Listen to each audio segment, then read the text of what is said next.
You've obviously heard the story of Purim before. We do read it every year after all. But throughout Jewish people's history, the meaning of this story has evolved.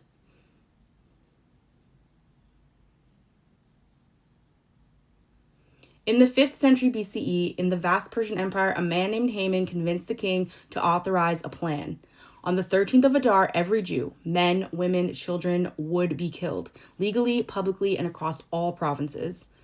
The Jews of Persia were integrated. They were economically active, culturally present, and they were also completely exposed. They had no army of their own, no sovereign land, no political leverage beyond a little proximity to power. Esther's position in this palace was their only fragile line of defense. Mordecai's refusal to bow was not symbolic defiance, it carried collective risk.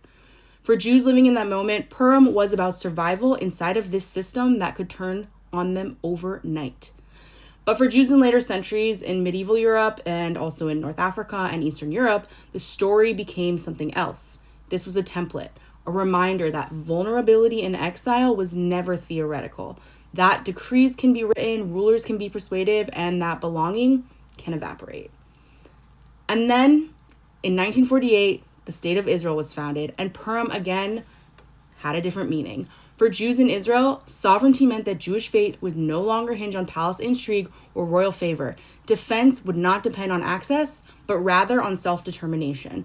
For Jews in the diaspora, Israel introduced a new variable into this ancient equation, a Jewish state that can act, intervene, and protect.